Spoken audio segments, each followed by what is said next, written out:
Previously on the Harry Strange radio drama. Hello, Leather. Lilith, you're free. I am indeed. Have you seen The Godfather? Mafia movie or something, right? One of the finest ever made. How about the phrase, keep your friends close and your enemies closer? I'm not following any of this, Lilith. I'm sorry. Lace was the smart one. Pity. I'm reassigning you. You're going to be my personal assistant. I don't know what to say, Lilith. Probably less is better. Let's call it a night, shall we?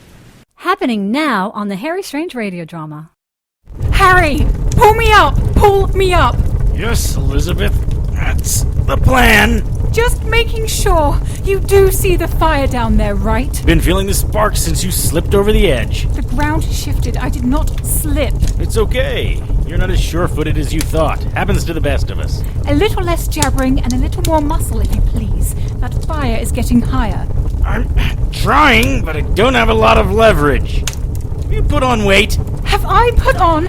Oh, you will pay dearly for that little comment. If only you were a bit more manly, perhaps this ordeal would be rectified. And perhaps if you had worn sensible shoes like I suggested... Are you here to save me, Mr. Strange? Oh no. Annie? Annie Hyde? Yes, Alp said no one would come for me, but I knew he was wrong. Annie, get against the wall. No! Over there! Harry, what's going on? Who are you talking to? Little Annie Hyde. Really? Oh my. Tell her not to go near the edge. Tell her to get against the wall. Right. Good plan. What is that lady down there? She slipped. I did not slip. That looks scary. I can feel fire on my face. That's why you need to step back. We are so high up. I don't feel so good. I feel dizzy. Annie, no! Get away! I think I'm gonna pass out. Annie, careful. Oh my god! Harry, she is tumbling off the ledge. Do something! Grab her! As little Annie Hyde, age 8, fell from the ledge, I released one hand from Elizabeth and caught Annie by her wrist. Now I was holding onto Elizabeth with one hand and Annie with the other. I knew as soon as I felt Annie's dead weight jerk my arm that there wasn't a way to save them both. I'd have to make a choice.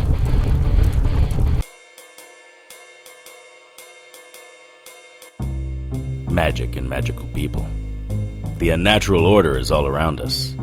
There are white witches, black witches, demons, vamps, werewolves, shapeshifters, ghosts.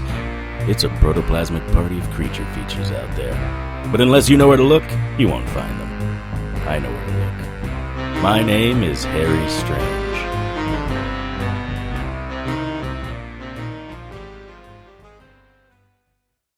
"36 hours earlier, I was in my office in Night Falls. Mr. Strange, you have to take this case. You are our last hope. I can appreciate your position, Mr. Hyde, Mrs. Hyde. But I've only been back in Night Falls a week, and I'm not really ready to take any cases yet. Have you tried the police? They sent us to you. What's his name, honey? Lieutenant Johnson. Yes, Lieutenant Johnson. He said you lived for cases like this. The police are looking, investigating Mr. Strange, but as the lieutenant said, they have to follow a protocol. There are boundaries they cannot cross. So you're implying that I will cross those boundaries? Something funny, Elizabeth? Not at all. I'd say Mrs. Hyde made a spot-on observation about your character. Full speed ahead, damn the torpedoes. I don't think I follow. Don't mind her. She's English. She tends to prattle. I'm sorry the Night Falls Police Department sent you all the way over here, but this is simply not the type of case I handle. Show him. Mr. Strange, this was left in Annie's bed.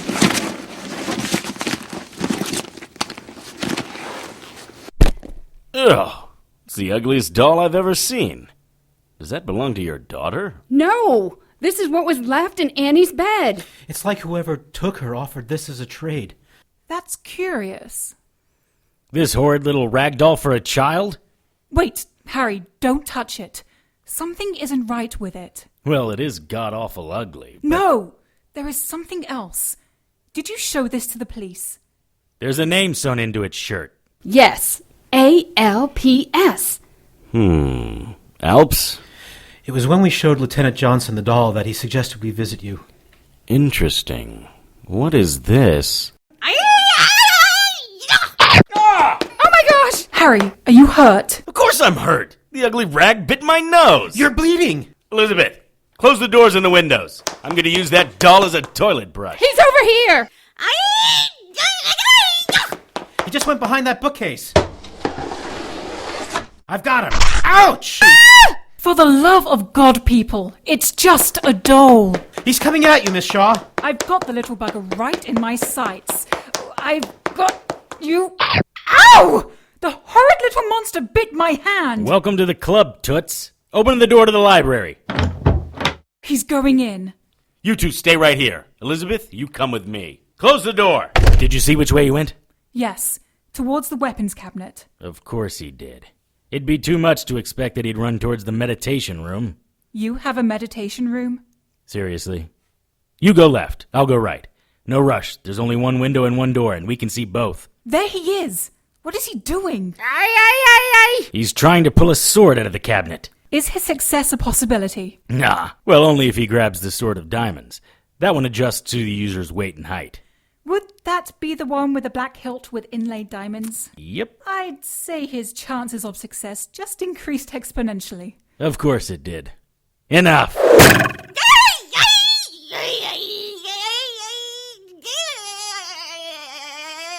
What did you do?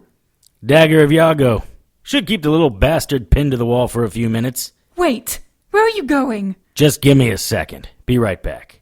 You're going to leave me with the doll? Mr. and Mrs. Hyde, I'll take your case. Thank you, Mr. Strange. How much? I'll be in contact. Well, we really appreciate I you know. doing... Well, I've got a bit of a situation in the other room. Of course, we understand. We'll just get our things and leave then.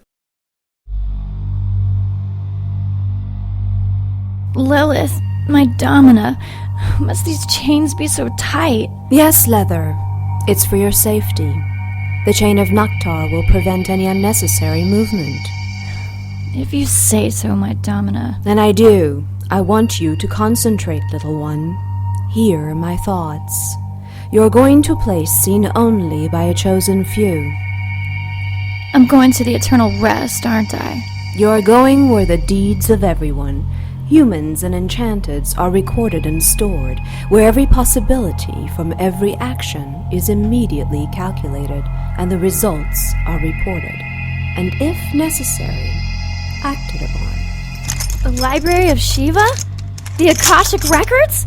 I've heard tales of eternal fires and tortures beyond that of the Morning Star's darkest imagination.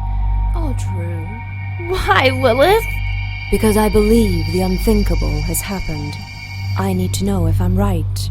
I mean, why me? Did you think you would avoid restitution for plotting against me with Fiona? I don't know. I wasn't...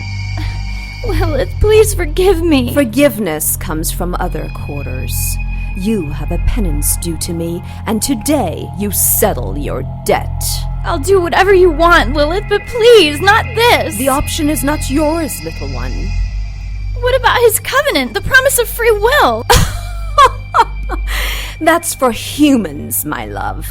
Once you're here, I am the goddess of your world, and disobedience is met with harsh justice.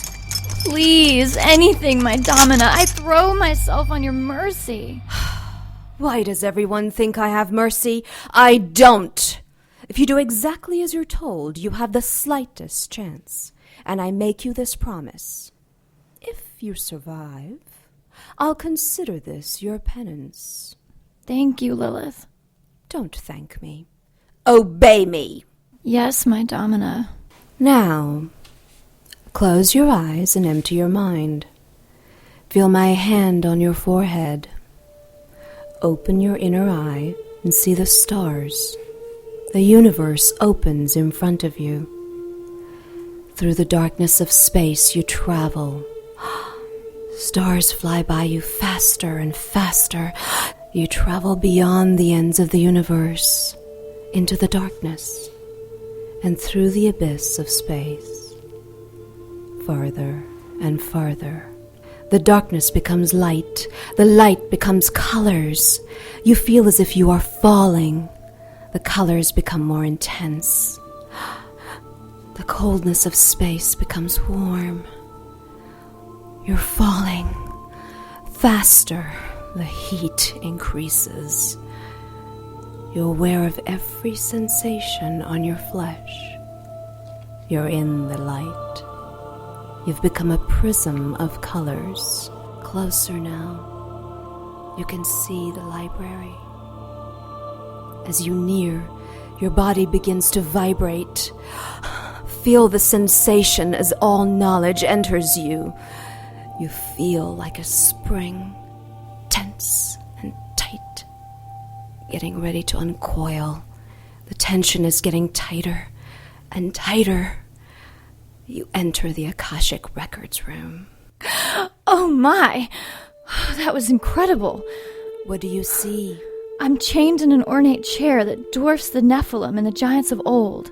The seat of Shiva. Work quickly, Leather. Time is not on your side. What? Oh my! Beautiful specks of light approach me, my Domina.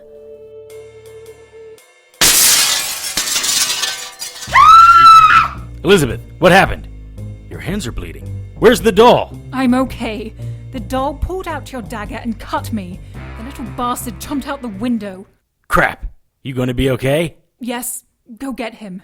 We can't have some evil doll running loose in Night Falls. I opened the window and climbed down the fire escape. I looked left and right.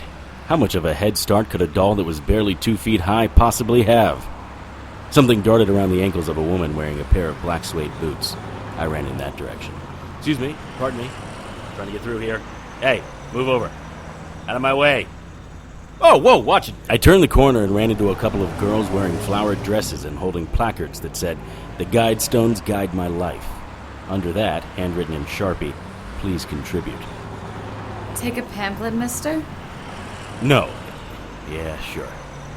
Have you been standing here long? Couple of hours. Did you see anything out of the ordinary? How can you not have Wi-Fi? The Mac on my desk is hardwired into DSL.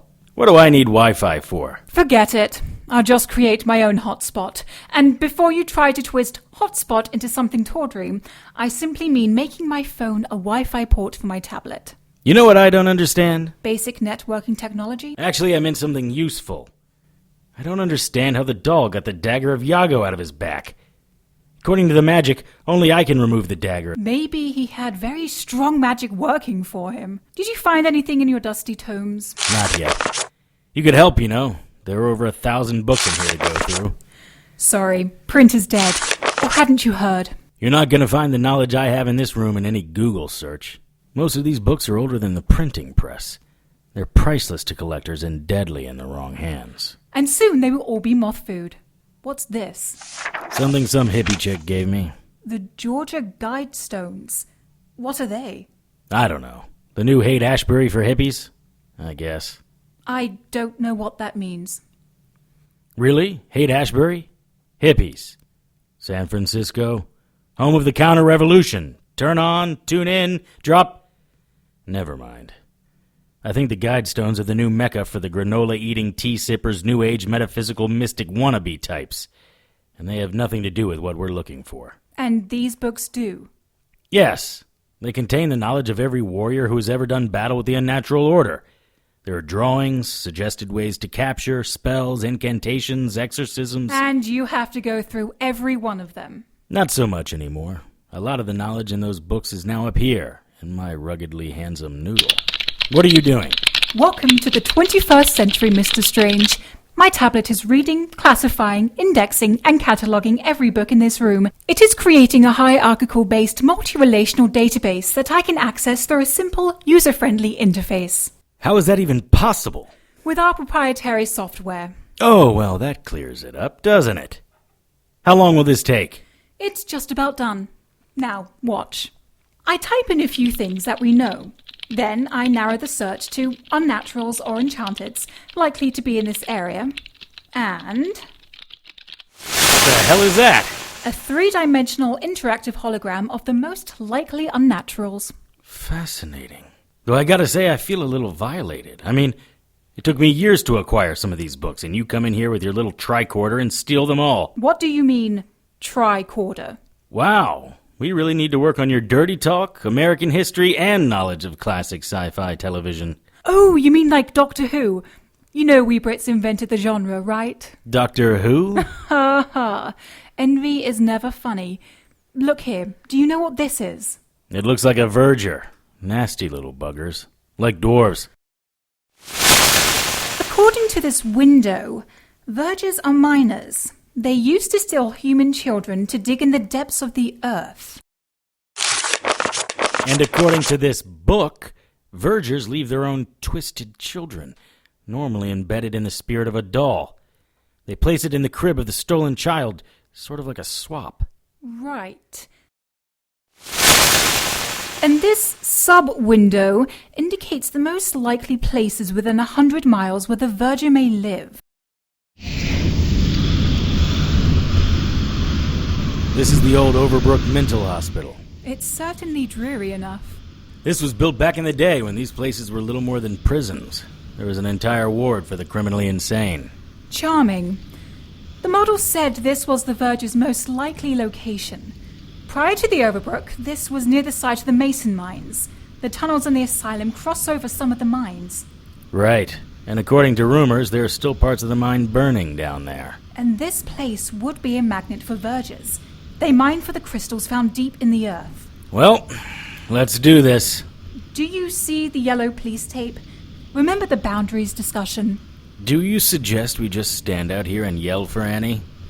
No, I suppose not. Look over there, by that window. See the water bottle? Someone's already inside. I see. You didn't bring sneakers? Fashion boots are not going to be ideal for climbing. Don't let my footwear concern you, Harry. I'll be just fine. We weren't in Overbrook very long when we saw something scurry by us. We gave chase up a couple of flights of stairs and kept losing sight of it. Then one of us would catch a glimpse, and the chase would begin again. Over there! Come on! Elizabeth, wait! Damn it! Elizabeth ran up another flight of stairs and across a catwalk. I felt the rumbling of the building in my stomach before I heard it. Elizabeth, watch out! Oh no! I was holding on to Elizabeth with one hand and Annie with the other. We were 75 feet above a burning fissure and my grips were slipping.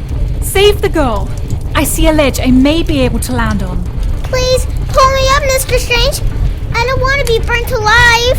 Harry, your grip is slipping. Save Annie. Save me, Mr. Strange. Please, I want to see my mommy and daddy. Let me go! Grab Annie! Please! I want to see my kitty and my dolls. You have to save me. My mommy and daddy sent you to save me. Harry! My mommy and daddy sent you to save me. Harry! My mommy and daddy sent you to save me. No! No! What have you done? I gripped Elizabeth with both hands and pulled her slowly to the catwalk. You saved me! You bastard! You're a monster! You were supposed to save the girl. My choice. How can you live with yourself? How can I live knowing you sacrificed a child for me? I didn't. She wasn't a child. What? Of course she... No! There's no way Annie Hyde would know that I was here for her. And she certainly wouldn't know my name. You need to trust that I know what I'm doing. I've been at this game longer than you've been alive. Harry, I'm sorry. I appreciate you saving my life. Save it. When this is over, we're through. You're going back to London or Cardiff or wherever the hell you're from. But I saved you. Race Institute? Send me the bill, Toots. We're finished when I get the little girl.